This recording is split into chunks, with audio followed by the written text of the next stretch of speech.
ঢাকা শহরে এত জ্যাম, ডাইনে জ্যাম, বামে জ্যাম, উপরেও জ্যাম, না থুকু উপরে তো কোনো জ্যাম নাই। মানে ফ্লাইওভারের উপর যে আরেকটা ফ্লাইওভার গেছে ওইটার উপরও জ্যাম।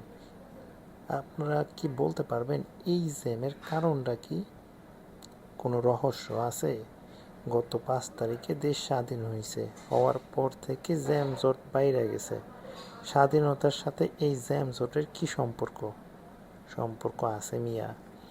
তা হইল আমরা স্বাধীনতা ভোগ করতেছি, কিন্তু এমন স্বাধীনতা ভোগ করতেছি যে যেদিক থেকে পারি সেদিক থেকেই গাড়ি ঘুরাই দিচ্ছি। অটোওয়ালারা ফ্লাইওভারের উপরে উঠে, মোটর সাইকেলাররা ডানে বামে মাঝখানে কোনো নিয়ম কানুন মানে না। যেসব গাড়ির ফিটনেস নাই ওই সব গাড়িও এখন রাস্তায় চলে। এত সকল মানে দুর্ব্যবস্থা যখন দেশে চলবে তখন তো জ্যামজট হবেই।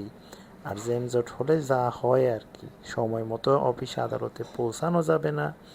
চাকরি থেকে যেইভাবে পদত্যাগ শুরু হয়েছে এইভাবে যদি চলতে থাকে, সময় মতো না আসার কারণে নিজেরও কবে জানি পদত্যাগ করা লাগে, আল্লাহ মাবুদই ভালো জানে।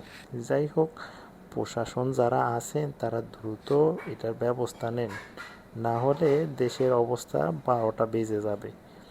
ফ্লাইওভার করা হয় জ্যামজট দূর করার জন্য, আর সেই ফ্লাইওভারই যদি হয় জ্যামজটের মূল কারণ, তাহলে এই জ্যামজট রক্ষা থেকে বক্ষণ বেশি হয়ে যাচ্ছে।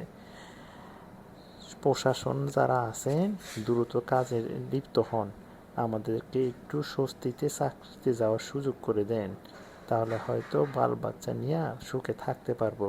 আল্লাহ হাফেজ।